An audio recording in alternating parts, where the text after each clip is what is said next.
자, 안녕하세요. 우리 해커스 경영에서 이제 세법과 세무에 담당하고 있는 이윤혁 세무사고요. 올해도 이제 매년 이제 하는 것처럼 세무사 2차 이제 강평 총평을 좀 가볍게 시작할게요. 또 많은 분들이 저를 이제 기다리셨다고 해서 너무 늦게 올려드려서 죄송하고요. 또 시험 보시느라고 너무너무 고생이 많으셨어요. 그래서 일단 간단히 총평을 좀 하자면요.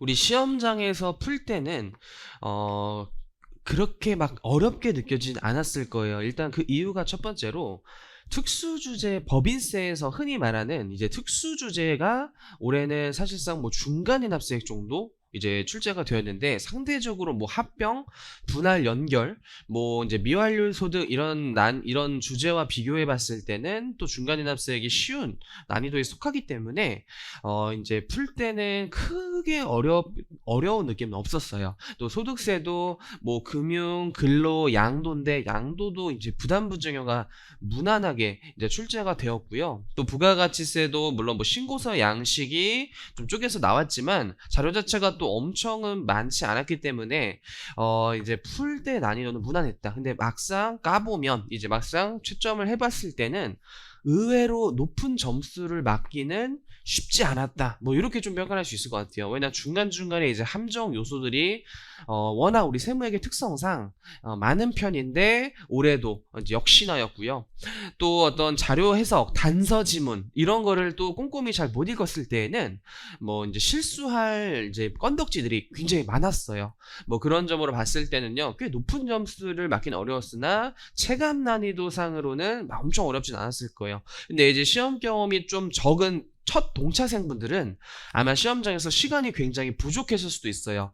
워낙 요즘에 이제 양이 꽤 많이 출제되다 보니까 올해도 17페이지나 출제가 되었거든요. 그래서 이제 시험장에서 이런 시간 제거하는 훈련을 덜 해봤다면 동차생들한테 충분히 부족할 수도 있는데, 이제 저는 또 애초에 시험 동차 GS를 그래서 굉장히 페이지를 많이 주잖아요. 그래야 실제 시험에서 적게 시간이 오래 남는 게 좋은 거거든요. 그래서 앞으로 또 대비하실 때는 그런 양에 그럼 치이지 않게 대비를 하시는 게 바람직할 것 같아요.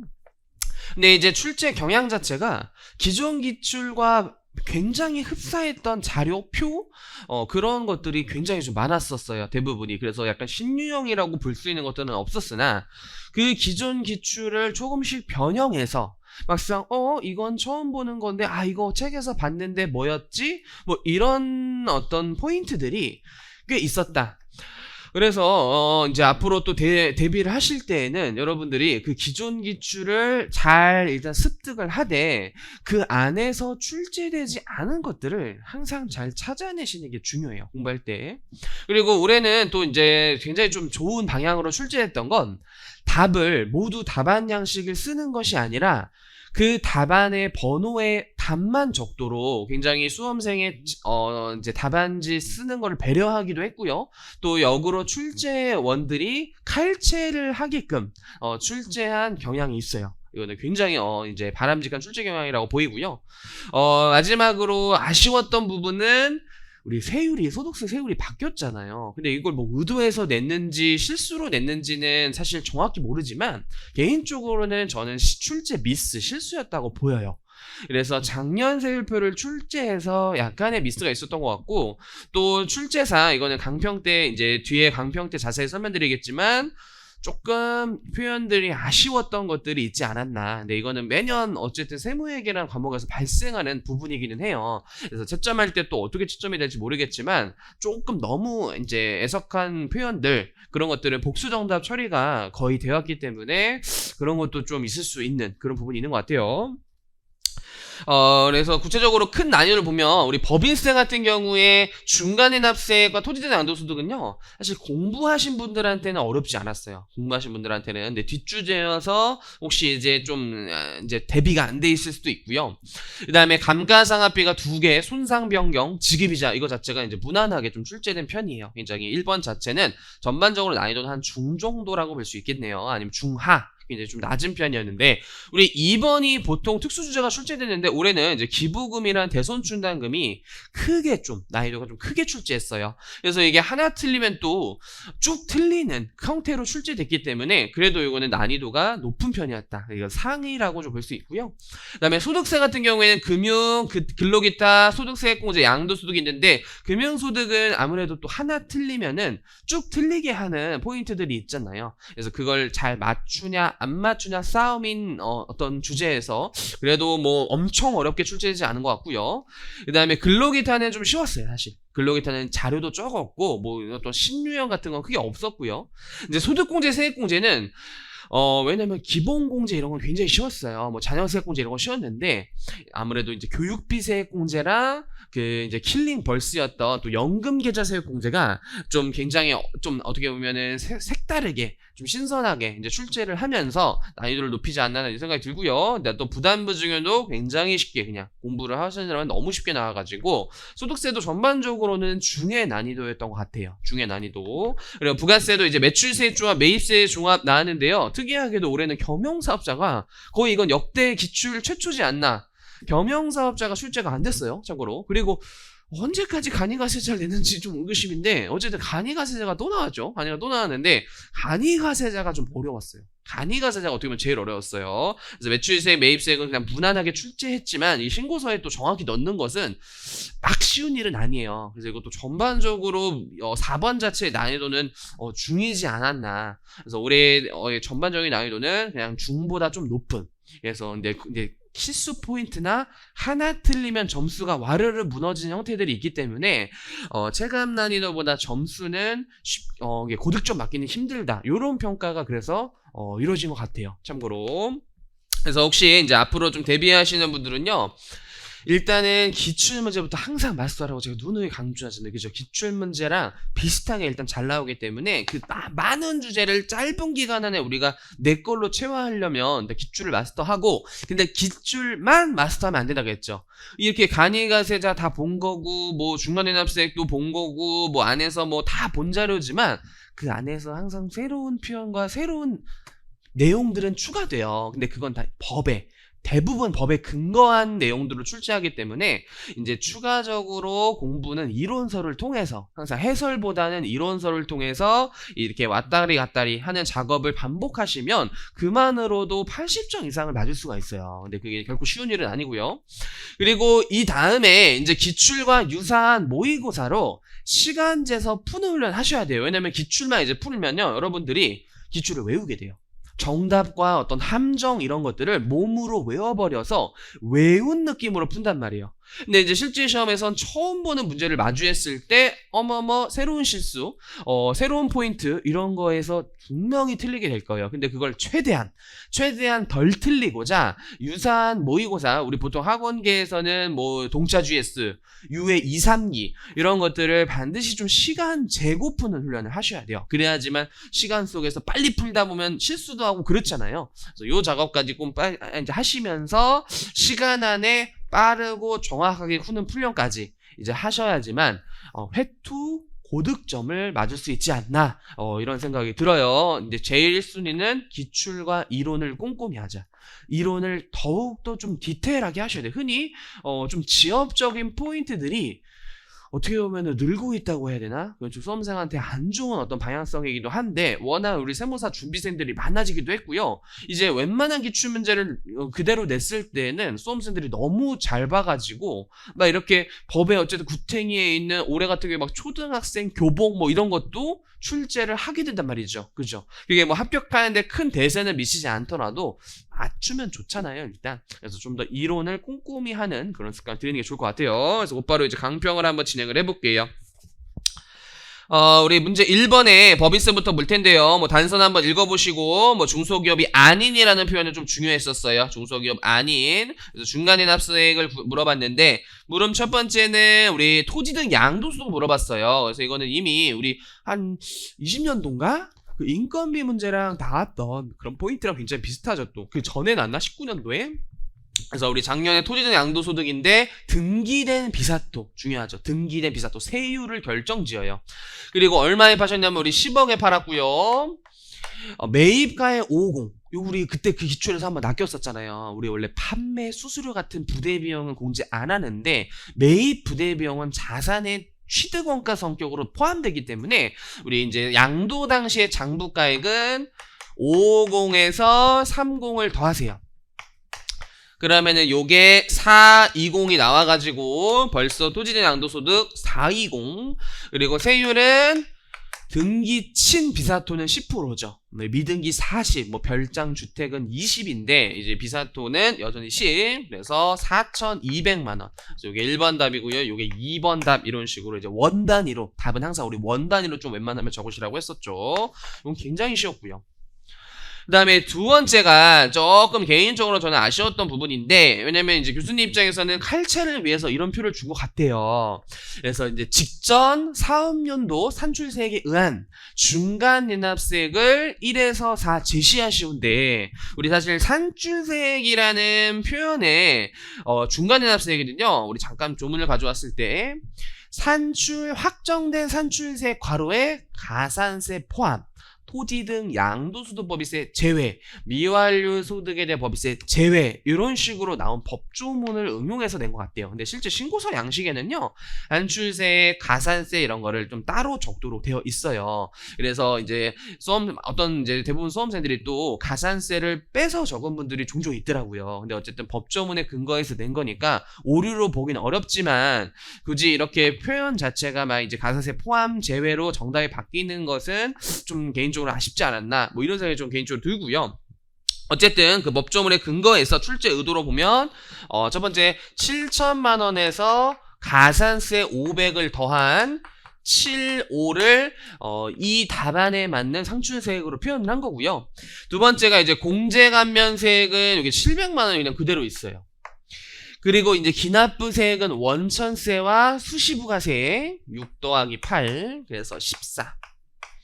그리고 이제 또 마지막에 이제 실수를 하실 수가 있는 게, 작년에 낸 세금의 반을 미리 납부하는 중간연합세액이잖아요. 그래서 여기서 이제 구할 때 요거를 빼면, 요 두 가지를 빼면요, 요게 이게 75 빼기 7 빼기 14를 한 다음에 6분의 11을 안 할 수 있어요. 그죠? 실수를 할 수 있는데 요거를 이제 꼭 하셨어야 되는 요런 포인트 정도가 있었다. 그리고 토지 등 양도소득법인세는 중간연합세액 계산할 때 포함하지 않고 내는 이런 포인트가 있었던 문제예요. 그리고 이제 단기 실적 기준으로 한번 가보시면요, 우리 단기 실적 기준으로 구할 때는 최저한세를 고려하셔야 돼요. 최저한세. 그래서 일단 단기 순이익에서 5억 원, 입금살입 1억 2천, 송금살입 1억 5천. 근데 이비소가 없기 때문에 과표가 바로 나와요. 과표가. 그럼 이제 479 이렇게 되는데, 이때 한 가지 포인트는 요거죠. 항상 우리 6개월치 과표를 1년으로 환산한 뒤 세율 곱하고 다시 12분의 6을 해야 되는 요 실수 함정, 항상 강조했던 거. 그래서 이렇게 계산을 해보면요, 이게 79.3이라는 산출세액이 나와요. 근데 여기서 이제 최저한세 적용 대상 이제 공제 감면세액을 빼야 되는데요. 이 문제는 조금 또 특이했던 포인트가 어떤 게 있냐면, R&D세액 공제가 아까 우리 체크했던 중소기업이 아니에요. 이렇기 때문에 최저한세 적용 대상으로 빠지고요.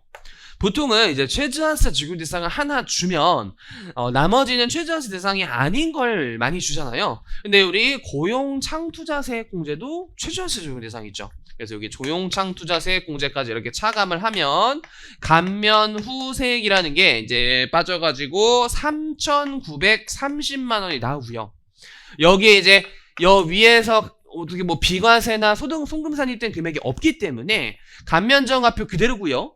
최저한세율을 문제에서 줬네요. 10%.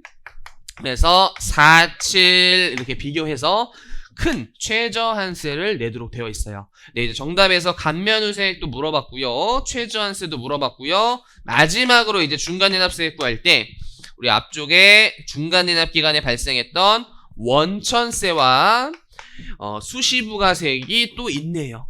그래서 402 단기 실적 기준에 의한 중간연합세액이 된다. 그래서 이제 뭐 3930, 4740 이런 식으로 적는 기본 문제였어요. 이 문제였고, 그 다음에 다음 문제로 넘어가셔가지고 우리 감가상각비가 좀 특이하게 손상에 관해서 좀 출제를 했어요. 손상에 관해서. 그래서 제조업 비상장 한국 22, 23기구 뭐 물음 자체는 세무조정 하라 이런 스토리죠. 이 과세기간에 걸쳐서. 그래서 작년 1월 1일 월할 계산 주의하고 5천만원 기계 A 신고 내용수 5년이고요. 이때 이제 물리적 손상 등에 따른 손상차손액을 법인세법은 감가상각비로 마치 간주시켜요. 이것도 어쨌든 좀 추정경비 성격이 있기 때문에 다 인정을 안 하기에는 또 회계기준과 너무 차이가 생기고, 또 다 인정하기에는 세부담을 좀 줄이는 용도가 될 수도 있기 때문에 감가상각비처럼 상각 범위에까지만 인정하자 이렇게 됐단 말이에요. 그리고 다시 이제 이게 특이하게 처음으로 또 시험에 나온 포인트는 손상 후 환입이 있어요. 잘 보시면 손상 후 환입이 있고요. 그리고 23년 7월 1일 자료에 부품 교체 비용 1,000만 원, 좀 이따 또 설명을 드릴게요. 그리고 이제 22개 5번에 감가상각비와 이제 손상차손액이 1,000만 원, 2,200만 원이 있네요. 그럼 22기에 시부인을 해보면 회사 계산 감가상각비랑 손상차손 2를 우리 세법은 모두 감가상각비 시부인 대상액으로 봐요. 그리고 지금 감가상각을 잘 보시면 5년이고 마지막에 우리 어딨냐 그런 거 감가상각 방법 같은 거 어디 나와 있죠? 여기 있네. 정액법으로 신고하고 라고 나와 있죠. 정액법 신고내용수 5년이기 때문에 요거는 무난하게 정액법이었어요. 그래서 취득가액에서 5년 정액법 상각률 0.2 때리면요, 이제 1,000만원 상각 범위에 나오기 때문에 2,200만원이 상각 부인액. 여기까지 뭐 너무 그냥 무난해요. 그죠? 여기까지는. 그래서 상각 부인액 2,200만원 유보 여기까지 잘 구하셨고요. 23기가 좀 까다로운데 23기. 일단은 감가상각비는 450이죠. 450인데 개인적으로 조금 아쉬웠던 표현은 4번인데, 왜냐면 우리 기계장치 A의 부품 교체 비용이 사실은 부품 교체라는 게 그 상황을 판단을 해서 이게 자본조출 성격인지 수익적 지출인지 좀 이제 케바케가 좀 될 수 있는 표현이에요. 근데 금액 자체가 좀 너무 크고요. 기계가 5천짜리인데 부품 교체가 1,000만 원이니까 좀 핵심 부품인가 이런 생각이 들고요. 그리고 또 교수님께서 3년 미만의 주기적 수선비는 아니다라 워딩을 줬기 때문에 아무래도 이제 자본적 지출로 출제한 것으로 저는 해석이 돼요. 참고로. 그래서 자본적 지출로 이제 해설을 달았어요. 자본적 지출로. 그래서 이게 자본적 지출은 자산원가에 갔다가 감가비로 빠져야 되는데 이제 수선비라는 비용을 처리했기 때문에 우리 세법은 즉시 상각의제로 이제 처리를 하고 있어요. 그래서 근데 그리고 소액 수선비가 아닌 게 600만 원 넘고요. 또 정기 장부가의 5%보다 훨씬 커요. 그래서 즉시 상각 의제로서 1,000만 원, 그래서 1,450만 원이 시부인 대상 금액이고, 정액법에서도 우리 즉시 상각 의제의 누계액을 모두 취득원가에 포함시켜서 정액법 상각률 0.2, 그럼 1,200이 되기 때문에 이게 250인가요? 상각 부인액 250만원 유보 이렇게 이제 하시는 거고, 그 다음에 여기 손상차손 환입액은 마치 이제 장부가액을 임으로 올린 거예요. 우리 손누를 마치 자산으로 본다면 자산 750, 손상차손 환입액 750이어가지고 우리 입금 불산입 750 마이너스 유보를 하는 세무주정이 전기상각부인에게 유보 추인이 돼요. 또 정기상각 부인에게 마치 환입되는 이제 추인되는 그런 효과가 있는 거예요. 참고로. 그래서 뭐 여담으로 어떤 느낌이 되는 거냐면 우리 5천만 원에서 이제 X 2년 말이라고 그냥 해볼까요? 2년이 지났잖아요. 2년이 지났을 때 우리 세법은 그냥 감가만 1,000 이렇게 한 거야. 그래서 여기 3,000이고 얘는 이제 손상 막 이렇게 갔다가 감가했다가 손상 갔다가 환입하고 이래봤더니 아까 얼마지? 2.1로 올라가죠. 2.1. 그래서 여기에 차이가 유보가 9인데 나머지 유보는 뭐냐면 1,000만 원의 즉시 상각의제 있잖아요. 얘가 이제 1,000만 원에 우리는 0.2 이만큼만 상각 범위로 인정되니까 여기서 800만 원 유보가 또 발생한단 말이에요. 그래서 아마 2년치 뒤에 유보 잔액을 아마 이제 구해보시면요. 17이 나올 거예요. 17. 이런 식으로. 그래서 이게, 이제 전기상각 부인액이 추인돼서 결국 회사의 장부가액과 세무상의 어떤 장부가액을 찾아보면 17 유보가 이렇게 남아있게 돼요. 그래서 아마 이 문제를 아까 뒤에 있는 기부금 문제에서 표현했던 그 기말 유보 잔액을 물어봤으면 더 좋은 문제가 되지 않았을까? 이런 어떤 개인적인 생각도 들어요. 개인적인 생각도. 그래서 감가상각비 문제는 이렇게 이제 풀어봤고요. 다음 문제로 가보시면 요 감가상각비도 이제 변경에 관한 문제예요. 변경. 스토리가 22년에 5천에 사가지고 이것도 약간 뭐 즉시상각의제 비슷한 거 있고 무신고했으면 기기당치는 정률법으로 이제 감가상을 하고 있고요. 아마 이제 정률법으로 신고를 했네요. 근데 이제 내용연수 신고 안 했네요. 그때는 기준 내용연수 쓰시는 거고요. 그래서 정률법 처리하다가 23기에 정액법으로 바꾸면서 이제 2년치 상각을 물어본 문제죠. 이거는 우리 모의고사에서 훈련을 많이 했던 정확한 형태였어요. 그래서 22기 한번 가볼게요. 먼저 22기에 감가상각비가 2,255만원. 근데 이거도 똑같은 표현이 있어요. 부품 교체 비용 600만원을 이제 자본제출을 해석을 하면, 이제 비용 처리했기 때문에 즉시상각의제가 되고요. 첫 해니까 뭐 전기말 이건 고려하지 않고 600 요건, 그리고 이게 3년 미만 주기적 수선비 아니기 때문에 600 미만이면 소액수선비인데 딱 600이면 이제 고액수선비라고 했었죠. 그래서 즉시상각의제로 풀이를 했어요. 즉시상각의제로 2,855만원 시부인 대상 금액을 이제 취득가 5천만원에서 첫 해기 때문에 감누가 사실 없죠. 그리고 유보도 없고요. 전기상각 부인액도 없고요. 대신 단기 즉시상각의제 600이 있기 때문에 요 5, 6에 우리 5년 정액법 상각률이 0.451이네요. 0.451. 그래서 이걸 계산기로 만약 치셨다면 25.256이 나오기 때문에 3.294라는 상각 부인액이 나오게 돼요. 22기는 이렇게. 근데 이제 23기로 넘어가시면요. 23기로. 22기 좀 쉽고. 우리 정책 변경에 따라 이익잉여금을 변동시킨 그 거래를 잘 보시면 감누라는 걸 자산으로 해석하고 이익을 대변해 이제 어떤 재평가 잉여금처럼 의무평가 성격으로 본다면 세법은 이제 분계를 거래를 부인하셔야 돼요. 그래서 입금산입 12.55 기타 송금산이 12.5 마이너스 1만 무지성으로 해도 아마 정확한 배점은 모르겠지만 이 문제가 8점이고 세무조정이 4개인 걸로 보면 2점일 수도 있어요. 이 무지성 세무조만 들어가도 4점이나 획득한다라고 했었죠. 그죠? 입금산이 기타, 송금산이 마이너스 뭐 이렇게 하시고 감가상각비는 이제 1,000만원 이렇게 이제 되네요. 근데 이제 정액법으로 바뀌었다고 정액법으로 하시는 게 아니라 우리 변경일 때는 미상각잔액의 당초 내용연수, 우리 내용연수가 법인세법은 잔존 내용수 의미하는 게 아니라 5년에 따른 상각률만 표현하는 거예요. 참고로 상각률. 그래서 뭐 1년 지났다고 4년, 1년, 3년이 아니라 우리는 그 5년짜리의 상각률이 필요하다고 했었죠. 그게 포인트죠. 그래서 취득가에 5천만원에서 전기말 감누가 22.5였고요. 거기에 아까 구했던 상각 부인액이 3.294였기 때문에 여기에 마지막 주의할 거 잔존내용수 페이크고요. 정액법 5년 상각률을 곱해가지고 상각 범위액을 계산하면 이게 6.1488 나오면서 상각 부인액이 38512 요렇게 이제 나오네요. 참고로. 그래서 이 문제도 뭐 기존에 나왔던 기출에서 약간 그냥 변형한 정도지 거의 유사했다. 똑같았다. 난이도는 무난했고요.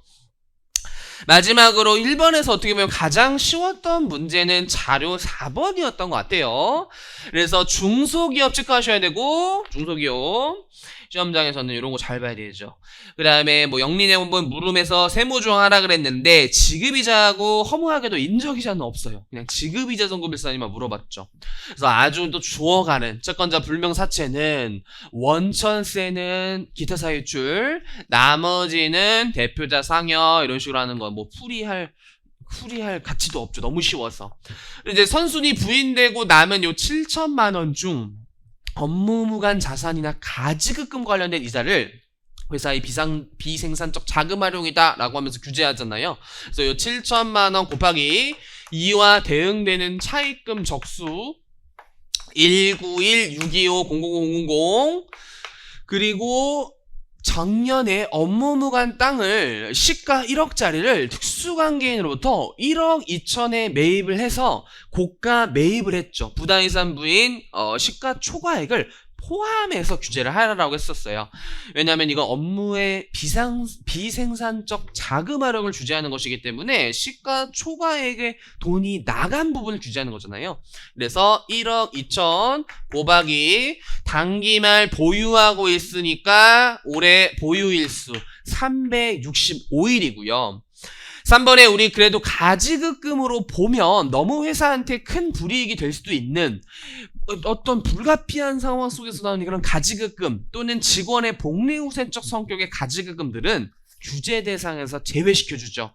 그 중에 하나가 이런 거였어요. 귀속이 불분명하여. 귀속이 불분명하면 대표자 상여로 처분하게 되는데 그 상여에 대한 소득세를 또 대표자 호주머니에서 내는 것은 현실적으로 쉽지가 않아요. 그래서 이제 회사가 대신 납부하게 되고 그 대신 납부한 금액을 가지급금 처리한 부분에 대해서 이제 아무래도 개인한테 받아올 확률이 굉장히 적기 때문에 이건 이제 가지급금으로 보지 아니한다. 이렇게 이제 되어 있고 또 지배주주 아닌 직원 나오고 주택 자금 빌려준 거는 반드시 체크했던 중소기업일 때만 가지급금에서 제외가 되고 있어요. 그래서 업무하게도 이제 업무무관 자산 하나밖에 없기 때문에 이 상태에서 그냥 계산기를 치시면 얼마였죠 이게? 16도 깔끔하게 잘 떨어져요.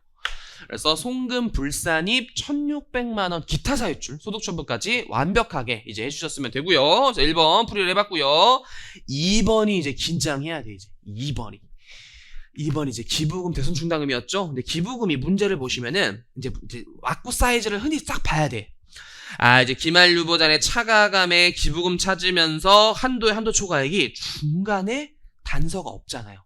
자, 이 물음을 구할 때 차가감은 얼마로 한다. 이게 없다는 건 물음 1번부터 물음 지금 몇 번이지? 3번까지 1, 2, 3가 연결이 되어 있다는 거예요. 그럼 우리가 자료를 넣으면서 이런 거를 약간 임기응변으로 우리 시험에도 많이 올려놨죠. 일부러 제가 기부금은 빵점 스타일로 많이 냈단 말이에요. 지금 그렇게 나올 것 같아서. 그래서 이런 거를 풀이 이제 유보도 구해야 되면서 차가감은 차가감 세무조정해야 돼. 그 과정에서 기부금을 찾자. 최소 1, 2번을 같이 구해놔야 된다는 느낌이 들어야 돼요. 근데 차가감을 구해야지만 한도 초과를 구하기 때문에 요 스토리는 같이 구하셔야 돼요. 요 스토리는 같이. 그래서 이렇게 한번 풀이를 해볼게요. 일단은 세무조정 쪽. 그리고 유보는 이제 기초에서 올해 감소되는 거 있고요. 그 다음에 증가되는 거 있겠죠. 올해 생성된 거 있고요. 그래서 이제 기말 유보 자체를 물어봤고요. 또 특례 기부금인지 일반 기부금인지도 찾아 놓으셔야 돼요. 이걸 한 방에 구하는 게 쉽진 않았을 텐데 안 그러면 시간이 굉장히 많이 소모될 수 있어요. 이게 안 그러면 또 실수를 유발할 수 있기 때문에 자료를 보면서 바로 꼼꼼히 체크하는 이런 습관 한번 들여볼게요. 그래서 먼저 법인세 비용 차감전 순이익이 있고요. 또 물음에서 체크해야 됐던 것들이 중소기업이 아니었어요. 그래서 2월 결성금 같은 거 한도 이제 80%가 없는 거고 사회적 기업이 아니기 때문에 일반 기부금 한도가 10%예요.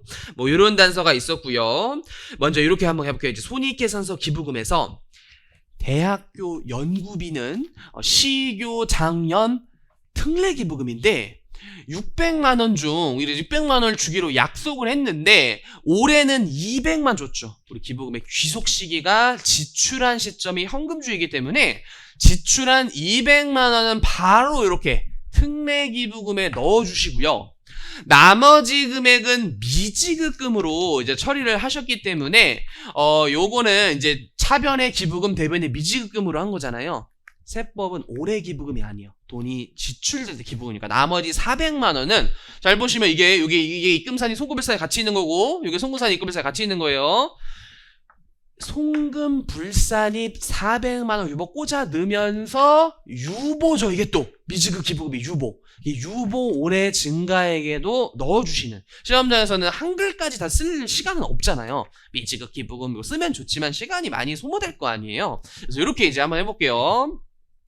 두 번째 천재지변 이재민 고문 당연히 이제 특례기부금인데 좀 특이하게도 우리 특례기부금은 장부가액, 현물기부했을 때 장부가액으로 평가했는데 시가로 평가하셨어요. 세무조정을 해도 어차피 양편조정으로 이거는 없어져요. 양편조정은 굳이 이제 생략을 해도 되기 때문에 안 했고요. 그냥 이제 특례기부금 한정할 때만 800만 원으로 여기 특례기부금에 800을 집어넣으시면 돼요. 그리고 세 번째 어떤 평생교육시설 고유목적 사업비는 일반기부금이고요. 700만 원을 뭐라 불다 일반기부금 이렇게 넣어봤어요. 일반기부금 넣어봤고 그 다음에 대표이사 동창회 기부금은 비지정 기부금이기 때문에 전액 송구빌산입.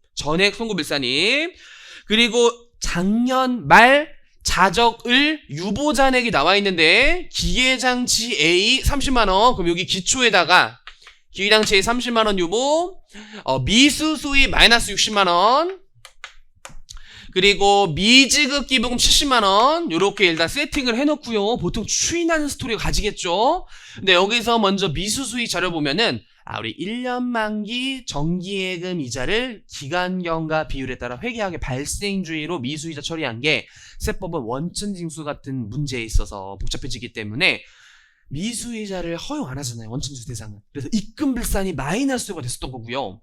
그 다음에 밑에 거는 사회복지사업법에 따른 사회복지법인은 일단 일반기부금인데 고유목적 수비로 지출인데 어음으로 지급을 했어요. 근데 어음은 지급 시점이 아닌 결제 시점이 그 현금주에 준하는 날짜이기 때문에 우리 결제 시점 기부금이 돼야 돼요. 그래서 작년에 송금빌산입이 되었다 이런 스토리죠.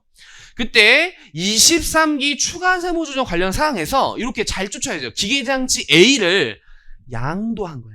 일부 양도가 아니라 전부 양도했기 때문에 일단 세무조정부터 들어가셔야겠죠. 세무조정이 여기 송금산입 쪽에 30만원 유보추인됨과 동시에 유보도 이렇게 없어지고 그리고 단기 중 정당한 사유 없이 서울시 특례기부금단체 토지를 매각하고 처분이 중요하지 않고 시가의 70%가 정상가액인데 그거보다 싸게 판 게 100만 원이죠. 2,100보다 싸게 넘긴 부분은 기부한 성격이다. 그래서 세무조정은 생략이 되지만 매각이니까 이때 여기 특례기부금에 서울시기 때문에 100만 원 집어넣고요. 민국의 주식을 보유하고 있으며 이익잉여금을 자본 전입함에 따라 받는 무상주를 회계 처리하지 않았기 때문에 우리는 입금산입 유보니까 유보에도 이렇게 넣어놔야 돼. 또 유보에도 그리고 수입에다가 입금산입은 하지 말래요 지금. 그리고 네 번째는요, 유형자산을 재평가 이익을 재평가 잉여금으로 한 게 아니라 수익으로 회계 처리했기 때문에 법률에 따른 평가가 아니면 우리는 미실현 이익으로 인정을 안 해줘요. 그래서 입금 불산입 마이너스 유보까지 마이너스 유보도 이렇게 만들어지는 거고요. 그리고 재산세 환급금은 입금이지만 이자는 보상해 준 건데 세금으로 떼가면 안 되잖아요. 입금 불산입 기타 50만 원 입금 불산입 기타예요. 이건 기타. 정기예금 B 아까 B가 만기도래에서 이자 수령하면 유보추인돼요. 그래서 입금불산입이 입금산입 아까 이거였나? 60만 원 입금산입되고 유보 없애트리고 이렇게 자적을표에서 부호 똑같이 쓰죠. 그리고 정기에 어음 C로 지급한 기부금 아까 이게 뭐였지 하고 쫓아가면은 사회복지법인에 어음 지급한 거가 올해 결제가 됐으니까 송금불산입 일단 송금산입이 이렇게 돼야 돼. 송금산입이 되고 유보 없어지고 이게 어려웠어. 일반 기부금에도 70만원 올해 기부금으로 넣으셔야 돼요. 이런 식으로 이 물음 원투를 한 방에 판정을 하셨어야 시간이 확 다운되고요. 그리고 정확도도 아마 높아지는데 좀 어려웠을 거예요. 그죠? 이 문제 굉장히 난이도가 높았다라는 거예요. 저도 힘들었어요. 지금 힘들었어요. 이제 합계를 한번 내볼게요. 합계를 한번 내보면요. 맞나? 요게 790이고 이 친구는 750만 원이 나오나 봐요. 그리고 요게 유보는 이제 다 더해보면 4 유보 땡땡땡 다 없어지고 1.8에 마이너스 U 이렇게 쭉 내려보면요 마이너스 20만 원의 유보잔액이 있네요. 유보잔액 있고요. 기부금은 여기가 11이고 여기는 중간에 이걸 하나 내가 안 읽었네. 중간에 뭘 하나 안 읽었냐? 이거를 내가 건너뛰었지. 왜? 대학교 총장이 추천하는 개인에 지급한 장학. 우리 개인은 공익성이 좀 낮죠. 대학교가 아니라 특정 개인한테 준 건. 그래서 일반 기부금이어서 요게 하나 놓쳤네.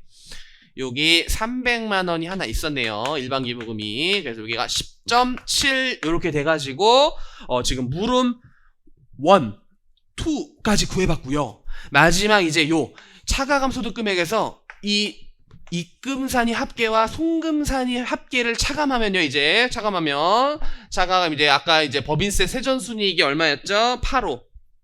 거기서 790과 740 이렇게 고려하면 8,540만 원이 일명 차가감 소득금액이죠. 차가감 소득금액인데 우리 특례기부금부터 먼저 시부인을 하셔야 돼요. 근데 특례기부금 잘 보시면 자료상 한도 초과액이 없어요. 그래서 올해 특례기부금 아까 얼마였죠? 11을 우리 8,540 더하기 기부금 해당액을 다 더해줘.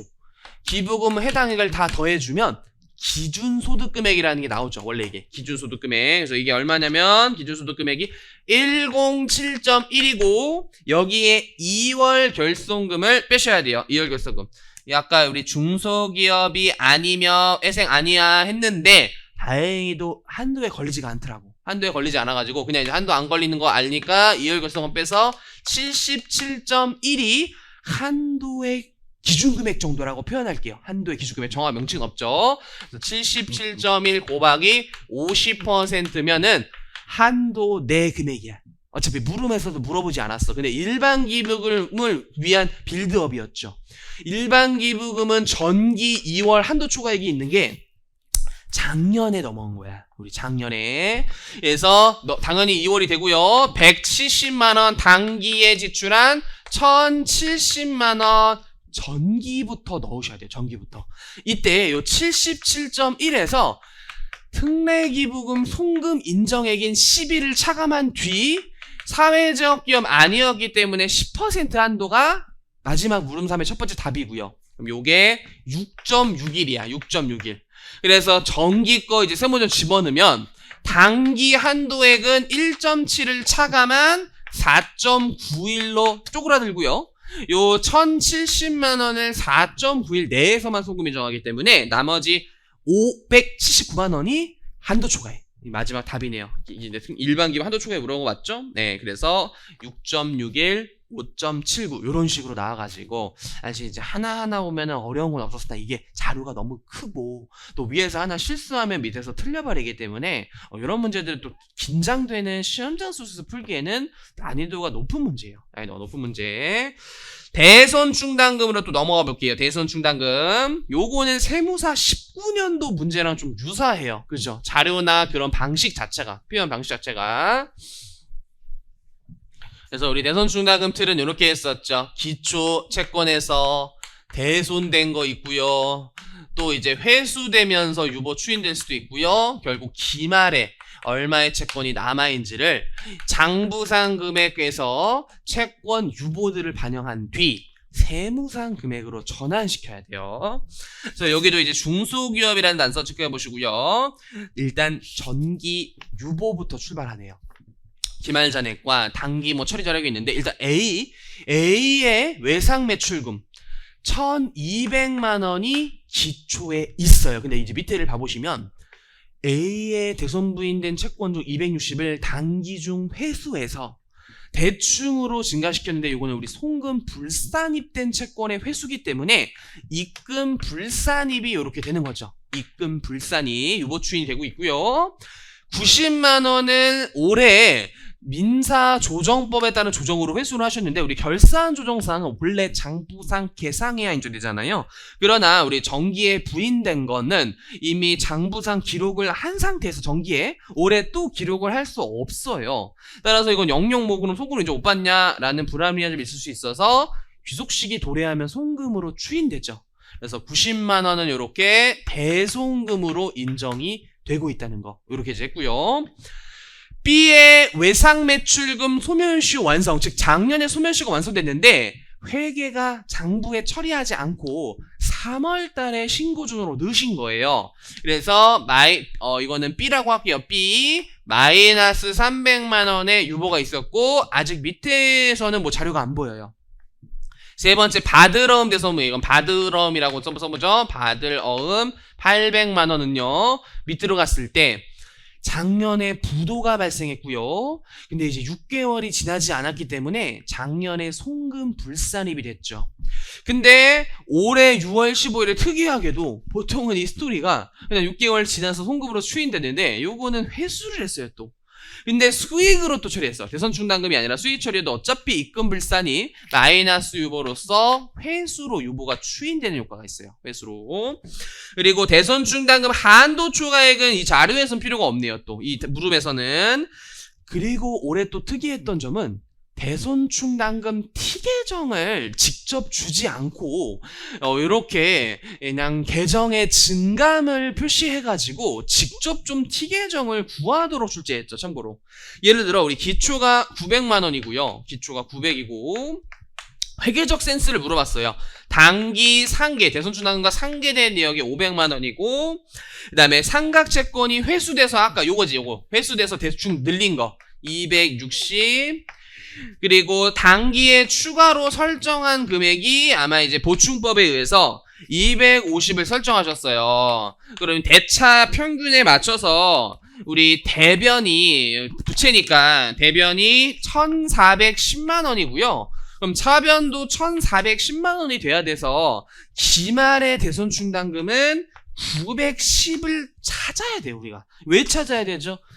우리 법인세법은 총액법에 의해서 기말 대손충당금 잔액과 한도액을 비교하게 된단 말이에요. 그래서 요거를 구하는 게 좀 신선했던 문제지 않나 이런 생각이 들어요. 910만 원 이렇게 그냥 자료 보여서 찾아봤고요. 아직 끝날 때까지 하는 이 상계액은 여기다 넣어놨어야 되죠. 회사가 마치 대손 처리한 금액 그게 500인데 그때 추가적으로 뭐 저당권 설정하지 않았고 파산은 결산 조정사항이어서 대손금 인정되고요. 우리 아까 B의 회사 매출, B가 아까 여기였잖아 300만 원. 근데 그중 100만 원이 작년에 소멸시 완성에 따라 신고조정 산입했는데 올해 갑자기 대손을 이제 처리해버려가지고 올해는 송금 불산입이 이렇게 100만 원이 되면서 유보춘이 되겠죠. 그리고 회생, 파산, 인가결정, 신고조정 대손사유고요. 병매 취소대 압류채권도 신고조정 대손사유고요. 마지막은 법인세법상 대손 요건을 충족하지 않았다는 명확한 워딩이 있고 이거는 C네. C의 외상 매출금이 50만 원인가요? 저 숫자가? 50만 원 맞죠? 네, 50만 원이 송금 불산입으로 대손 부인액이 돼요. 대손 부인액. 그리고 마지막 기말재무손태표상 채권자를 봤더니 또 올해 소멸시효가 완성된 D의 외상 매출금 채권을 대손 처리하지 않고 기말에 있지만 신고 조정 대손 사유는 송금 산입으로 강제로 송금 산입 털어야 돼. 이제 법적으로 받을 길이 없으니까. 근데 바로 밑에 비교해서 부도 발생한 어음 채권은 회사의 의사결정에 따라 대손 처리할지 말지가 결정되는 사안이죠. 근데 얘가 처리하지 않았기 때문에 이제 구태여 이제 신고로 할 수 없고요. 그리고 기계장치 할부 매각 금액도 다 대손 설정 채권이고 또 요게 그나마 개정세법 출제한 거죠. 우리 업무무가 가지급 판정할 때 판례와 구세청의 해석이 달라서 법을 개정시켰는데 아무래도 그냥 구세청의 어떤 입장을 반영한 법조문으로서 대여 시점 기준으로 특수관계인이면 업무무가 가지급금이고요. 대여 시점 기준으로 특수관계인이 아니면 이제 업무무 가지급금을 안 보는 이 시점을 대여 시점으로 판정하시면 돼요. 그래서 특수관계인이 아니었기 때문에 대여금도 일반 그냥 채권으로서 대손 설정 채권이 돼요. 그래서 이걸 다 더해보면 395. 저 마이너스 100은 요 유보에서 끌고 와서 제거시킬 거예요. 참고로. 그래서 이렇게 해서 이제 다 고려해보면요. 요게 이제 쭉 끌고 오면 850. 여기 마이너스 2, 0, 50만원. 요쪽은 마이너스 1 돼가지고 다 이제 고려하면 이것도 고려해야 되는구나. 전기말 재무상태표채권 373 그러면은 요쪽은 390이 되고요. 또 대손금은 요렇게 다 고려해보면은 마이너스 540만원이 돼서 단기 대손금 540만 원이고요. 대손 실적률을 이렇게 나누면 되는데 이게 또 단서를 우리 꼭 잘 읽으라 그랬잖아요. 우리 시험이 교수님의 가정이 법보다 중요하다 이런 얘기 되게 많이 했었죠. 우리 물음2의 가정을 보시면 소수점 둘째 자리 백분을 기준으로 반올림을 하게 되도록 되어 있어요. 그래서 이걸 해보면 1.38이라는 수치가 나오는데 요 둘째 자리에서 반올림을 했을 때 1.4가 정답이죠. 그래서 해석하게도 뭐 채점이 어떻게 될지 모르겠지만 교수님이 가정이 명확히 주는 이상 1.38은 틀리게 할 확률이 굉장히 높아요. 그래서 우리 미래에 대비하시는 분들은 항상 물음은 진짜 내가 종독하라고 진짜 피토하면서 수업 시간에 얘기하지. 진짜 이것 때문에 틀리면은 막 진짜 악몽 꾼다고 막 가해 눌린다고. 저도 이렇게 많이 틀려봤기 때문이에요. 진짜 단서 문역에서 틀리게 그렇게 억울해. 몰라서 틀렸으면 억울하지도 않아. 다 맞췄는데 단서 때문에 틀려. 이게 진짜 눈물 나는 상황이에요, 참고로. 그래서 꼭 시험장에서 단서 잘 읽는 습관 들이세요. 1.4로 그래서 답을 이제 달았고 1.4로. 그리고 요거는 다 더하면 401이 나와가지고 아까 910이었죠. 910을 401 곱하기 1%랑 1.4 중에 큰 게 1.4. 1.38이면 이것도 틀리잖아, 또, 이것도. 그래서 한도 추가액은 348만 6천 원. 이렇게 나오네요. 한도 추가액은. 이것도 대손 충당금 좀 했다. 내가 좀 친다. 라는 분들한테는 그렇게 어려운 난이도가 아니었지만, 원래 대손 충당금 난이도가 높아요. 뭘 내도, 그죠? 그런 걸로 비교해 본다면은 객관적으로는 꽤 어려운 형태였다. 한 중상 정도? 기부금은 아예 상. 요건 한 중상 정도의 물음이었다. 근데 대손 충당금 좀 치는데요 하는 분들은 충분히 맞출 수 있지 않았나, 좀 이런 생각이 들어요. 그리고 소득세로 이제 넘어올게요. 소득세로 넘어오셔가지고 맞네요. 힘드네요 벌써. 그래서 금융소득부터 호다닥 풀어보죠. 금융소득 이제 거의 뭐 볼 게 없죠. 이자, GX, 지효해서 그냥 호로록 판단하는 거야. 우리 지자체 할인액, 이거 회계사 올해 기출에서도 비슷하게 나왔었죠. 국가의 뭐 채권 할인액인가? 우리 뭐 공개 발행, 통합 발행으로 액면가액, 차액 뭐 이런 것만 이자로 안 보고 원칙은 다 이자잖아요. 그래서 1,000만 원 이자에 넣으시고요. 외국법이 원천되지 않은 거 그로스업 제외 배당 소득. 요게 좀 특이했죠. 근데 1차에 한번 나온 적이 있는데, 그리고 우리 조특법 나오면 무조건 분리과세로 빼세요 이랬잖아요. 그래서 조특법 요건 충족한 공무부동산 집합투자기구의 배당 소득은요 무조건 분리과세 9% 원천징수예요. 참고로. 그리고 IS 이자 소득은 어차피 200, 400까지 비과세이기 때문에 이 사람의 뭐 소득을 몰라도 어차피 비과세죠. 모두 비과세잖아. 요건 충족했으면. 그리고 법인과세 시탁재산도 그로스업 제외고요. 파생결합사채, 이거 25년도부터 이자로 넘어가요. 어쨌든 올해 내년까지는 배당소득 중에서 그로스업 제외된 배당소득이라고 했고요. 참고로. 그리고 드디어 그로스업 배당소득이 하나 나오네요. 12 비상장 배당. 그래서 다 더하시면은 이거 얼마야? 16인가? 틀리면 안 되니까 16, 요게 12. 그럼 요게 3개 더하면은 2천만 원이 홀쩍 넘죠. 3,800이니까. 그래서 그로스업 금액을 구해보면 일단 12와 2천만 원 넘는 구간을 비교해보는 거죠. 근데 12가 작으니까 여기에 11% 곱하면 132만 원. 그래서 이자는 1,000만 원, 배당은 요렇게 하면은 2,932만 원이 나올 거예요. 참고로. 그래서 이거는 하나 싸움이지 거의. 분리과세 금융소득은 딱 하나 있네요. 아까 이거 공모부동산 200. 원천징수는 그 공모부동산만 이제 9%고요. 주의할 건 아까 이 외국 법인 배당이 해외에서 지급되니까 또 국내에서 원천징수가 안 됐다는 단서가 명확히 있죠. 근데 나머지는 다 14%짜리예요. 이게 뭐 비영업 대금이 없어서. 그래서 뭐 1,000만 원, 5, 3, 12 다 그거는 14. 그리고 200만 원은 9%. 왜냐면 물음에서 분리과세만 구하라, 종합과세라 구해라 이렇게 구하지 않고요. 그냥 금융소득에 대한 원천세를 물어보셨기 때문에 분리과세되는 금융소득 포함한 원천세로 이제 답을 구하셨어야 돼요. 참고로. 그래서 이런 포인트, 이거는 이제 그냥 암기 싸움이었고요. 뭐 근로소득 기타는 더 쉽죠. 이거는 뭐 진짜 난이도 하하. 뭐 월급 12개월, 분기마다 4, 단체 환급 보장성 보험 회사 대납에 연 70만 원까지 비과세고요. 올해 개정된 식대 식사 제공 안 받으면 월 20 비과세.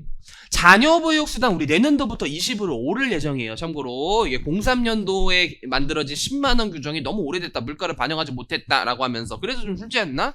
어쨌든 올해까지는 10만원 비과세 아니죠. 6세 이하만 출산이나 6세 이하만. 그래서 8세면 과세. 그다음에 이제 이런 거 많이 했죠 우리. 그 다음에 이제 직무유무상금은요 퇴직 후에 지급받았고 미술품 양도한 거고 또 특강으로 한 내용들은 기타 수과 관련된 내용이어서 뭐 여기까지 고려하면은 근로소득이 벌써 얼마 나오죠 이게? 아이고 7천만 원. 그래서 근로소득 공제를 뭐 집어넣는 거는 뭐 그냥 계산기 영역이니까 뭐 넣으면 5,675만 원이 나오는 것 같대요. 그리고 이제 기타 소득을 구해보시면요 직무관리명상금도 내년도에 700까지 비과세도 또 올라. 그래서 냈나봐 또. 그래서 올해 500이고요. 올해는 10.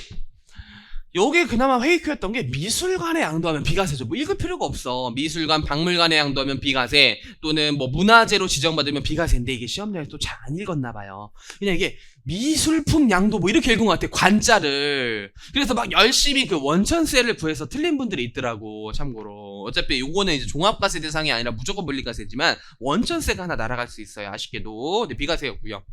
그리고 고등학생 특강 필요경비 60바지는 일시적 인종요여가지고 80만원이죠. 그래서 1080만원 300 초과니까 무조건 종합과세. 그리고 원천세는 여기에 그냥 다 20%예요. 너무 허무하게도 그냥. 그래서 200 요거는 16 그래서 216만원. 그래서 이 물으면 뭐 제일 쉬웠던 것 같고요 소득세에서는.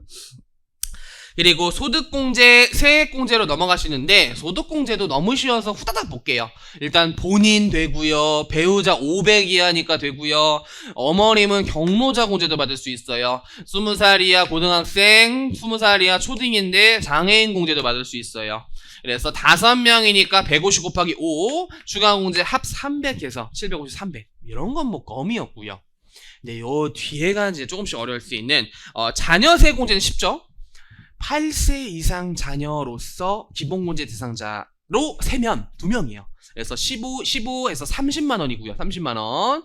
그리고 출산 입양자가 없기 때문에 그 공제는 고려하실 필요가 없어요. 자녀세 공제는 쉬웠는데 이제 첫 번째가 교육비 세액 공제가 킬링벌스가 하나 있었죠. 우리 대학원은 첫 번째 본인만 되고요. 본인은 한도 없이 돼요. 그래서 배우자의 대학원은 안 되고요. 그 다음에 우리 아드님은 고등학생이에요. 교복은 50만원. 학교에서 구입한 교과서 대금도 당연히 되고요.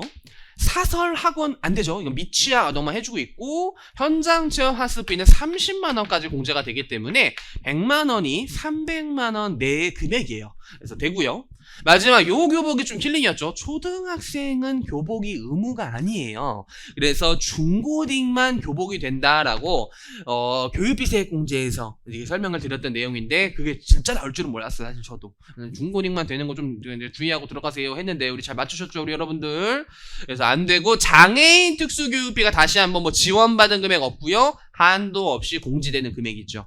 그래서 1,600만원에 15% 공제하면 요게 240만원이 나와요. 240만원이 나오고 있고 뒤쪽에 이제 연금계좌세 공제가 있는데요. 이게 좀 어려웠어요. 우리 연금계좌 납입액 우리 연금계좌가 크게 두 가지잖아요. 연금저축계좌가 있고 IRP라고 흔히 불리는 뭐 DC형일 수도 있지만 어쨌든 IRP라고 불리는 퇴직연금계좌가 있단 말이에요. 우리 연금계좌에 집어넣으면 일단 600만원 한도까지밖에 안 돼요. 600만원 한도까지. 근데 이게 300만원은 지가 그냥 넣은 거고 5천만원이 ISA 만기로 전환금액이 된단 말이에요. 근데 전환됐을 때 추가 한도가 생성돼요.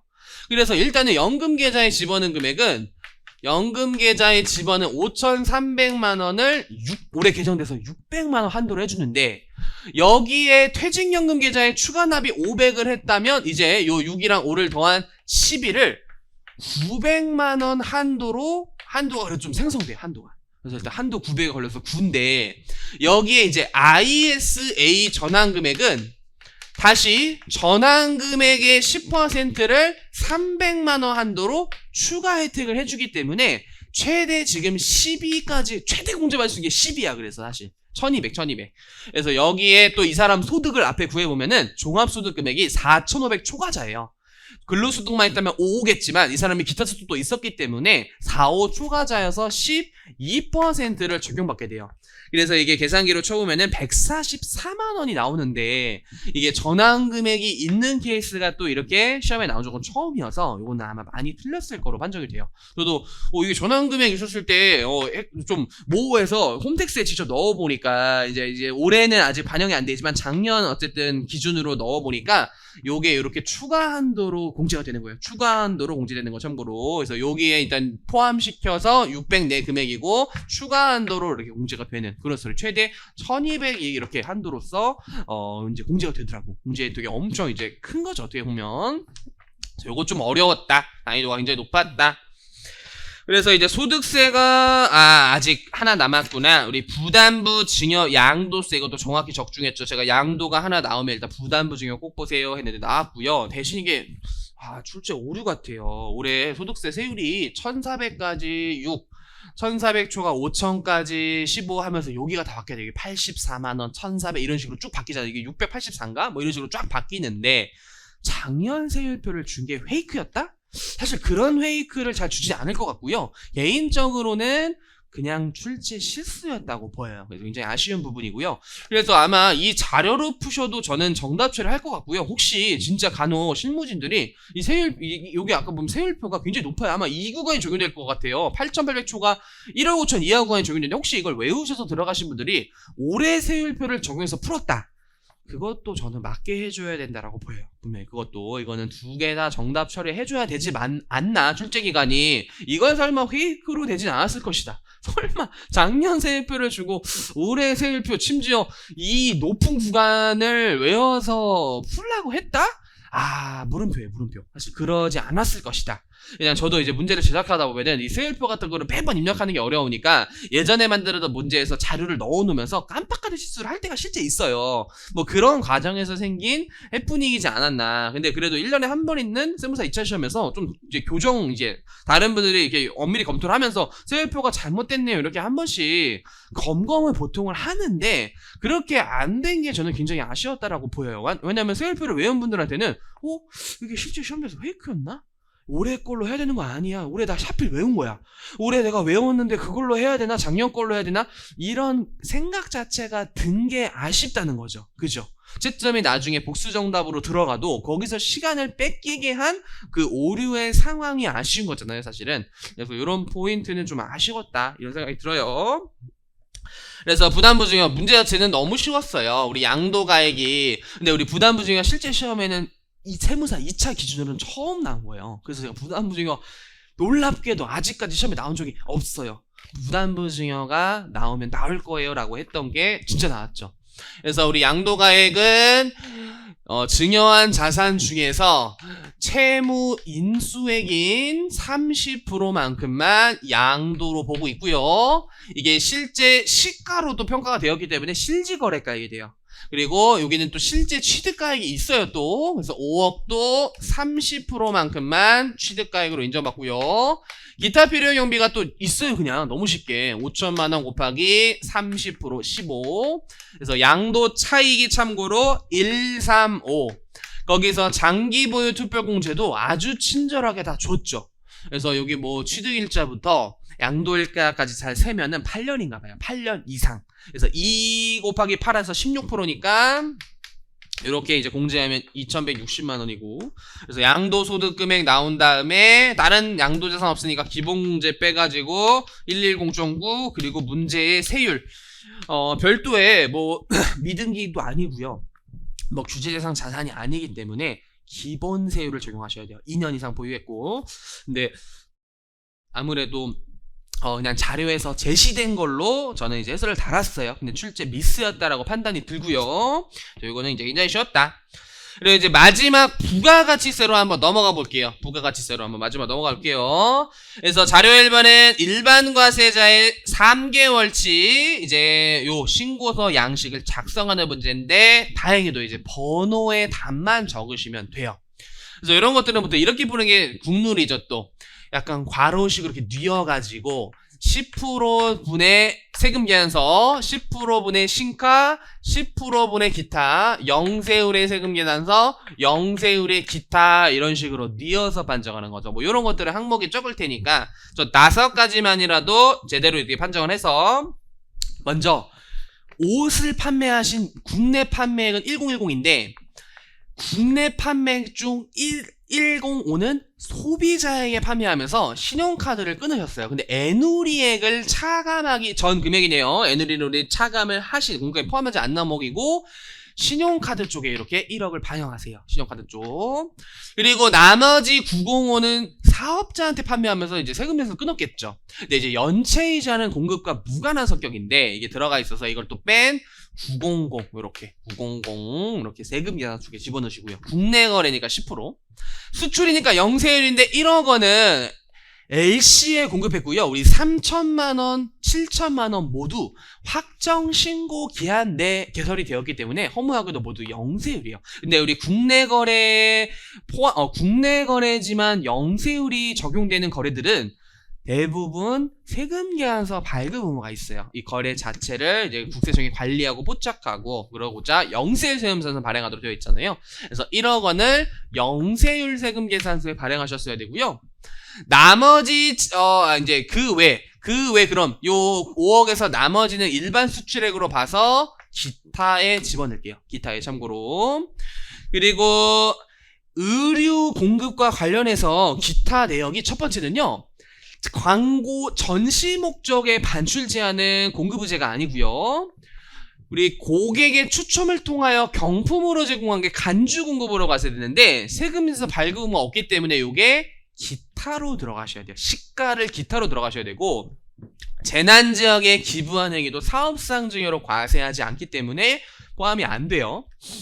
그리고 이제 겸용주택이 하나 출제했는데 도시지역 내여서 이제 5배 체크하시고요. 다행히 1층이어서 굉장히 쉬웠어요. 그리고 잘 보시면은 이것도 이제 후다닥 구해보시면 면적을 구할 때 상가가 더 커. 그래서 각각으로 보는 건데 요 이제 비율이 60% 400이 60% 242 참고로 이거 40%지 40% 162 정착 면적의 5배인 200보다 작아가지고 한도에 심지어 안 걸려. 그러면은 그냥 우리 60%만 곱하면 빠르게 구할 수 있다 그랬죠. 그래서 후다닥 구하는 느낌이 월세 3개월치랑 간주 임대료 3.5%에 외우라 그랬지. 이것도 91일 365 그러면은 요게 3이고 참고로 이 밑에는 0.637이 나오면서 3.637이 나오고 복잡하게 기준 시가로 갈 필요 없이 과세 면적 비율만 곱해도 과세 비율만 곱하셔도 과세 임대료가 나오게 돼요. 이건 어차피 건물의 면적과 토지의 면적이 같기 때문이죠. 그럼 이 친구가 202.182 이렇게 나오는데 이걸 답안 양식에 넣을 때 간주 임대료 쪽은 기타고 월 임대료는 세금에서 쪽이니까 마지막에 요거를 다시 세금 계산서 쪽과 기타로만 나누시면 되는데 어떻게 나눠야 된다? 당연히 요 임대료 비율로 3.637분의 3은 TI 쪽 3.637분의 0.637 간주임대료 부분은 기타 쪽에 집어넣으시면 돼요. 또 숫자가 깔끔하게 떨어져가지고 이제 좀 지워볼게요.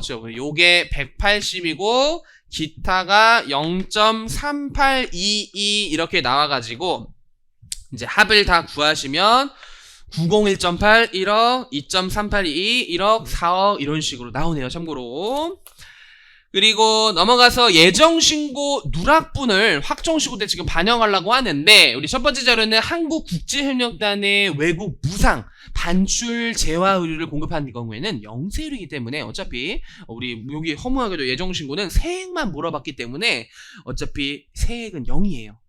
근데 이제 두 번째는 의류를 1,000만원의 외상으로 판매했으나 예정신고에 포함하지 않았기 때문에 이제 이거는 그냥 국내 거래로 보아 10% 100만원을 이제 집어넣으시면 되고요. 대손수액공제도 뭐 그냥 허무하게 기본 자료였어요. 우리 공급일로부터 10년 내고요. 올해 파산으로 대손이 확정됐어요. 증명서를 제출했기 때문에 20만원이 대손수액공제 됐는데 작년 2기에 대손세금제 받았던 채권을 오히려 회수해가지고 770을 회수하면서 70만 원은 오히려 매출세액에 더해지는 대손세 가감이잖아요. 그래서 50만 원을 이렇게 반영하시면 된다라고 했었죠. 그래서 6번도 굉장히 쉬웠다. 7번이네요. 6, 7 굉장히 쉬웠고요. 자료 2번은 이제 매입세액 종합 문제인데요. 요게 좀 굉장히 좀 특이했던 게 교수님께서 요런 단서를 또 처음으로 부여했어요. 원래 세금계산서 수치부는 이제 신고서에 모두 반영해서 이제 내가 불공제되는 금을 빼게끔 하는 일명 총액법으로 구하잖아요. 그래서 공급자와 매입자의 거래 내역을 국세청이 잘 파악할 수 있게끔 하는데, 우리 신용카드자는 어차피 카드사를 통해서 거래 내역이 확인되기 때문에 공제분만 넣는 게 우리의 신고서 스타일인데, 교수님께서 그 밖에 공제매입세 쪽에 이제 신용카드 수치분 등이 있단 말이에요. 그거와 공제받지 못할 매입세를 그냥 총액으로 표시하라고 하셨기 때문에 아마 그냥 신고서 스타일이 아닌 그냥 넣었다가 불공제로 빼는 걸로 낸 것이 아닐까라는 생각이 들어요. 그래서 그냥 가정에 따라 신용카드 쪽도 총액으로 저는 한번 풀어볼게요. 총액으로. 그리고 또 괄호 스타일로 세금계산서 쪽에 일반 매입과 고정자산 매입분이 있고 예정신고 누락분이 있고 그 밖에 공제 매입세액 있고요. 마지막으로 불공제 매입세액이 있어요. 그 밖에 좀 줄여서. 참고로 일반 매입분은 뭐라고 설명드렸죠? 감가상각자산이 아닌 자산. 고정자산 매입분은 감가상각자산이에요. 왜냐면 감가상각자산이 우리 실무상으로 어디에 이제 첫 번째 쓰이냐? 조기환급 받을 때 내가 감가상각자산 샀어요 이런 느낌으로 또 이제 반영이 되고요. 또 뭐 간주공 같은 거 구할 때 감가상각자산은 나중에 간주시가라는 걸로 구하잖아요. 그래서 감가상각자산들을 미리미리 관리한단 말이에요. 다 느낌이. 그래서 좀 구분을 해놓은 거예요. 그런 느낌으로. 그래서 이제 하나씩 자료를 보시면 첫 번째 원재료 매입 시 세금계산서 받아온 건 우리 6월 말쯤에 샀는데 이중 3천은 7월 10일에 세금서 받으셨고요. 나머지는 확정신고 지나서 받았기 때문에 이거 나중에 뭐 수정신고나 경정신고 등으로 공제를 받으셔야 돼요. 그래서 우리 확정신고 기한 내 받은 그냥 바로 이거는 세액으로 가볼게요. 답안지에도 세액으로 구했으니까 원재료기 때문에 일반 매입분의 300 공제되는 거니까 그냥 냅두시고. 두 번째 예정신고 누락분을 확정 때 반영하려고 그래요. 첫 번째 부품을 2월달에 2천에 샀는데 세금에서 받았는데 합계표에 누락을 해서 확정신고에 반영을 하려고 그래요. 그래서 200만 원은 예정신고 누락분. 근데 사무실 월세는 200을 지급하면서 세금계산서 예정신고 시에는 100만 원만 오히려 이런 경우가 있나? 좀 억지지 않나? 하여튼 과소기재 해가지고 100만 원을 추가 공제하시면 되는데 100의 10%지? 100의 10%니까 10만 원이 이런 식으로 되겠죠. 그죠? 10만 원 맞죠? 10만 원. 예정신고 누락분에. 그리고 다음 페이지로 넘어가서 우리 운반용 트럭은 매입세 공제 차량이고요. 기름 그리고 출장용 차량은 매입세 불공제 차량이어서 유지와 관련된 것도 똑같이 취급하시면 돼요. 그래서 트럭에 관한 기름은 공제, 이 개별 소비세 차량에 대한 기름은 불공제인데 원래 신용카드 쪽 이게 지금 신용카드로 끊었고 일반 과세자로부터 요건을 충족했기 때문에 본래 스타일이라면은 공제분 50만 원만 들어가야 돼요. 근데 이제 교수님이 총액으로 뭐 표시하기로 한다라는 단서를 뭐 괜히 준 건 아닌 것 같아가지고 그냥 교수님의 가정에 따라 우리 그 밖의 공제세액에 예를 들어 이렇게 70만 원 넣고 불공제분의 20 이렇게 차감하는 식으로 답을 달았어요. 그리고 비품도 감가상각자산이고요. 돈 주면서 바로 세금서 받았기 때문에 이제 선발급 세금서가 적용이 돼요. 그래서 뭐 인도일자 상관없이 5월 8일에 이제 10만 원이 세금계산서 쪽 이게 고정자산 매입분에 넣을게요. 고정자산 매입분. 이건 좀 위에다 쓸까 안 보일까봐 여기다 그냥 쓸게요. 자료에 상관없이 위에다 써도 괜찮겠죠? 그리고 마지막인가요? 요게 그나마 어려웠죠. 토지만을 사용하기 위해서 건물이는 땅 1억 5천 근데 토지는 면세기 때문에 부가세가 없지만 건물은 이제 부가세가 있잖아요. 근데 건물 철거하고 토지만 사용 목적이었을 땐 건물의 원가 그 철거 용역도 모두 토지원가에 포함돼요. 그래서 5천의 10%와 500의 10%, 550만 원이 불공제가 되는데, 요게 일단 세금 계산서를 발급받으셨기 때문에 TI 칸에 들어가야 되잖아요. 근데 이거는 토지원가로 들어가고, 토지는 우리 감가상각 하지 않잖아요. 그래서 요게 일반 매입분에 550 들어감과 동시에, 이거는 여기다 밑에 적어볼게요. 일반 매입부가 정시에 불공제 매입세액으로 이렇게 반영을 하셔야 돼요. 참고로 요게 좀 어려웠다. 그래서 합이 이게 850, 10, 210, 70, 570 요런 식으로 이제 답을 달았어요. 네, 이것도 이제 한번 다 정리했던 포인트죠. 이런 것들 잘했고요. 마지막에는 드디어 감가, 상각, 자산으로 한번 가볼게요. 우리 죄송해요. 감가, 상각 정신 나갔네. 간이가세자인데 어려웠어요. 왜냐면 처음으로 세금 계산서 간이가 출제됐어요. 이제 기존의 어떤 고정관념을 깨는 문제였죠. TI 발급 세금 계산서 간이가세자가 나왔어요. 작년에 4,800 넘고 8,000원 미달하기 때문에 TI 발급 간이야. 그래서 7월부터 전환돼서 요 6개월치 과세 기간에 첫 번째가 뭐 물어봤더라? 납부세액 물어봤는데, 납부세액은 쉽죠. 5,500 곱하기 우리 업종별 부가가치율이 몇 프로야? 20% 곱하기 세율 10%가 2%만 과세되는 거지. 뭐 요런 건 껌인데, 두 번째가 재고납부세액. 재고납부세액은 이제 3번 자료에 일반 과세자는 10% 공제받는데, 간이가세자는 공급대가 0.5만 받을 수가 있기 때문에 그 차액을 추가 납부하셔야 되잖아요. 그때 7월 현재 보유하고 자산 다음과 같다라고 하는데, 원재료 밀가루 분이 위 자료로도 힌트를 주면 계산서가 면세제화에 발급되는 증빙이잖아요. 그래서 얘도 면세제화로서 이제 애초에 매입세액 공제를 받기는 어렵고, 이제 혹시 뭐 의제 매입세액이 뭐 공제 돼서 간이가세자는 이제 공제 못 받기 때문에 이걸 차액을 뭐 정산하는 게 아니냐, 뭐 이런 의구심이 들 수 있지만, 현재까지 그렇게 계산하는 거는 본 적이 없어요, 사실. 그래서 교수님이 그걸 의도해서 출제했다라고 보긴 어렵고요. 실제 그렇게 처리하는 규정은 아직까지 없기 때문에 원재료는 그냥 면세제화로 그냥 공제 대상이 아닌 걸로 출제한 것으로 판단이 돼요. 그래서 제품 과자인데, 사실 이것도 그래서 좀 친절하게 뭐 적법하게 매입세액 공제를 받았다, 적법하게 뭐 이런 표현을 한 줄 적으면 좋은데, 뭐 이런 표현이 좀 없어서 좀 아쉬운 것 같아요.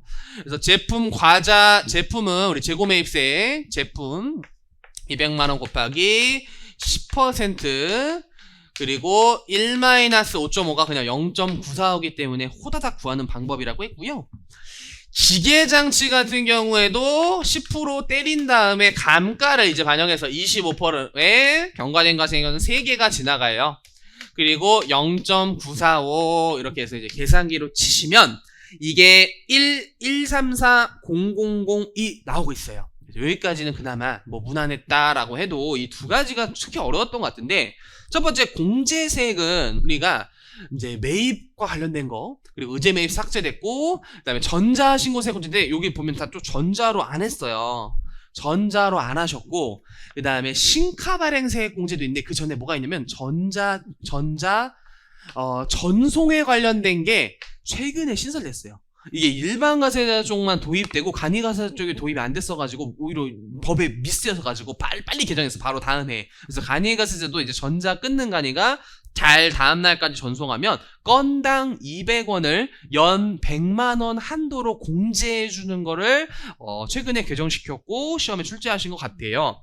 그래서 일단은 매입 쪽을 보시면 6개월치 매입 자료에서 부가세 미포함된 자료인데, 원재료는 면세제하고 의제매입세액이 안 되죠. 그런 걸 출제한 것 같고요. 설탕 같은 경우 과세제하니까 부가세가 있는데, 영수증 간이한테 받아온 현금 영수증은 공제 대상이 아니에요. 세금 내에서 발급하는 분한테 받아오셔야 돼. 그 다음에 얘는 오히려 일반 가세자한테 세금세 안 받았어. 그러니까 뭐 이제 당연히 증빙을 갖추지 못했으니까 공제를 못 받죠. 그래서 허무하게도 매입과 관련된 그 공급대가 0.5가 없고요.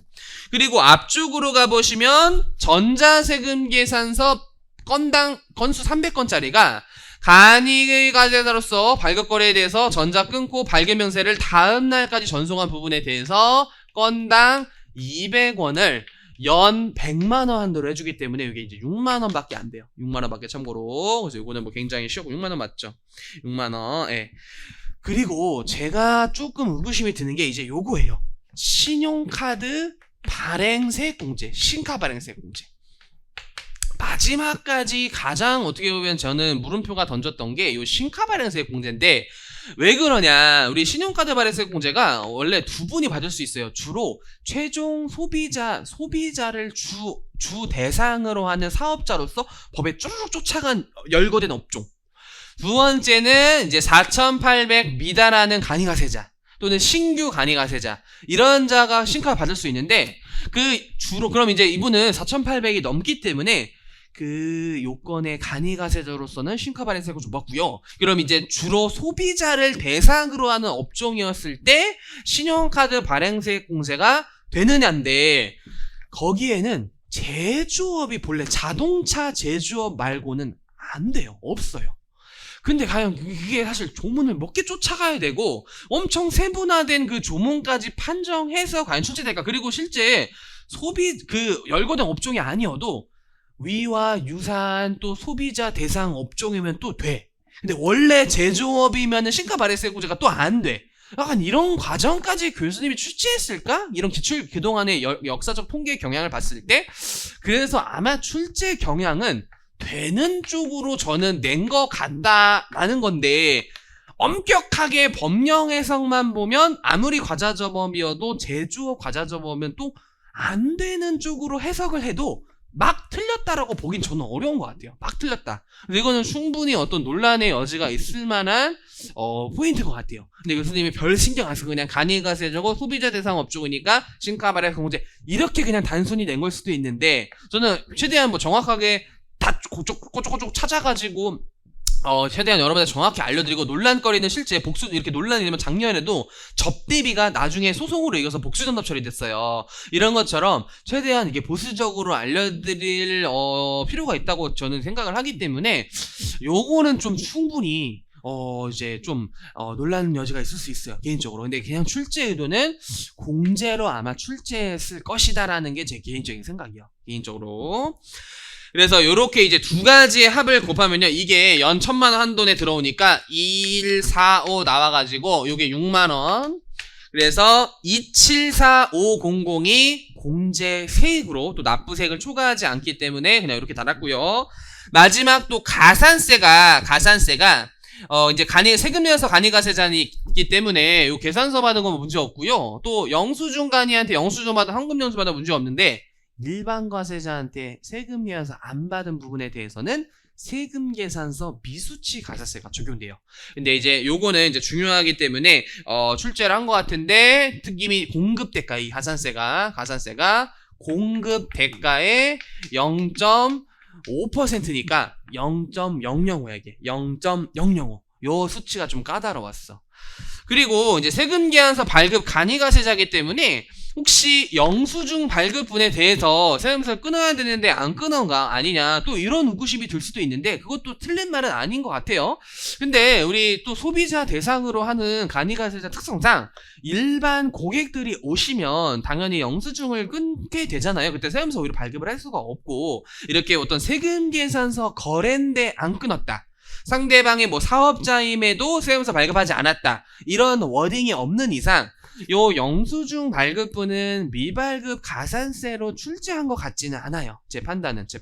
그래서 일반 그냥 이거는 뭐 사업자들과 거래였고, 이건 뭐 사업자인지 뭐 일반 개인인지 모르겠지만 신용카드 끄는 거고, 이건 일반 개인들 와서 그냥 영수증 끄는 것이다. 그리고 또 신카 발행세액 공제에는 요것만 되는 거잖아요. 1,650만원 간이 영수증은 안 되니까, 뭐 그런 느낌으로 출제하려고 했던 자료 같고요.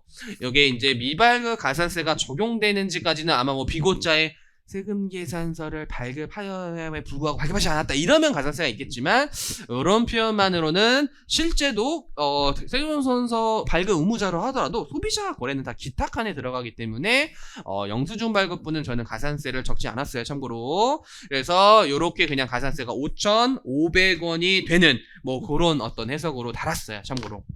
그래서 이게 문제가 17페이지가 1시간 20분이 흘러갔네. 1시간 20분. 보통 수업도 1시간 정도 하잖아요. 그래서 이게 끝까지 들으신 분들 굉장히 고생 많으셨고요. 또 자료는 저희 경영 홈페이지에 올려드릴 테니까 꼭 참고해 주시고, 또 이제 유예생분들 또 뭐 3차생분들 고생 너무너무 많으셨고, 또 동차분들은 또 결과를 또 잘 기다리셔야겠지만, 또 앞으로 시험 대비하시는 분들은 항상 이 기출을 토대로 방향성을 잘 잡으셔야 돼요. 물론 이런 디테일하고 지압적인 포인트가 있지만 우리 넓게 100점 중에 세무회계가 80점 넣으면 엄청 잘 본 거예요. 상대적으로 엄청 잘 본 거예요. 그럼 이런 지압적인 툭툭 쳐내도 80점은 호다닥 넘어요. 근데 대부분 틀리는 게 이제 하나 실수하고 뭐 이제 다 아는 건데 단서 못 읽고 이런 부분으로 틀리는 게 생각보다 크다는 거죠.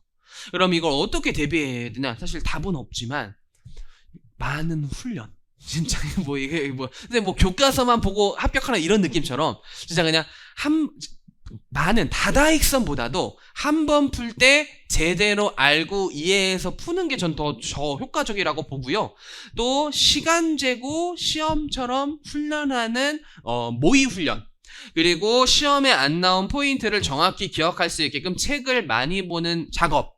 요게 오히려 단기간에 점수를 올릴 수가 있어요. 이 연습서는 너무 많은 문제도 진도별로 막 풀기 때문에 어차피 시간짜면 또 까먹고 실수하는 건 똑같아요. 그래서 그냥 연습서를 몇 회독 하는 것보다는 기출문제를 몇 회독 한 뒤 책을 많이 보고 그 작업을 다 했을 때 연습서의 다른 문제들을 푸시는 게 시간적으로도 공부 효율적이에요. 왜냐면 우리 재무도 해야 되고, 우리 재무도 우리 연결이 나왔다면서요. 고급회계가 처음에 나왔단 말이에요. 그럼 이제 합병도 나올 수가 있어요. 그리고 세법학도 조트법 다 외워야 되지 막 이런 과정이기 때문에 일단은 공부를 다 하는 것도 뭐 물론 필요한 부분이지만 그 1년 안에 효율적으로 해서 최대한 고득점을 이끄는 것이 이제 저는 또 중요하다고 보여요. 그래서 올해 시험 자체는 작년이랑 저는 굉장히 좀 비슷할 것 같아요. 평균 자체가 작년이랑 크게 편차가 크지 않을 것 같다는 게 제 조심스러운 예측이고, 또 결과는 세법학 점수를 정확히 알기 어렵기 때문에 3개월 뒤에 알아요. 그렇기 때문에 너무 이제 막 인터넷에서 떠도는 거 이런 거에 스트레스 받지 마시고 그냥 공부할 거면 공부해버리고, 안 할 거면 과감히 여행을 간다든지 뭐 운동을 한다든지 알바를 한다든지로 뭐 아님 도로 지는 게 좋아요. 공부를 할 거면 그냥 인터넷 다 끊고, 어차피 몰라. 정보는 다 그냥 찌라시야. 증권가 찌라시기 때문에 그냥 공부만 하든지, 아니면 그냥 공부 안 하고 나는 지쳤어. 할 만큼 했어. 차라리 또 합격도 기대돼. 아예 그냥 또 그냥 잠시 떠나서 그냥 아예 다른 일들, 그냥 휴식 뭐 이런 거를 취하는 것이 그냥 제 경험에 비춰봤을 때 제일 그냥 정신 건강에 좋다. 그래서 여러분들 최대한 스트레스 안 받고 3개월을 좀 지내셨으면 좋겠어요. 그래서 강편들은 고생 너무 많으셨고, 그 밖에 궁금하신 사항은 언제든지 저한테 찾아오시거나 홈페이지에 게시글에도 남겨주세요. 그래서 고생 많으셨고 시험 보시느라 다시 한번 수고 많으셨어요. 끝낼게요. 감사합니다.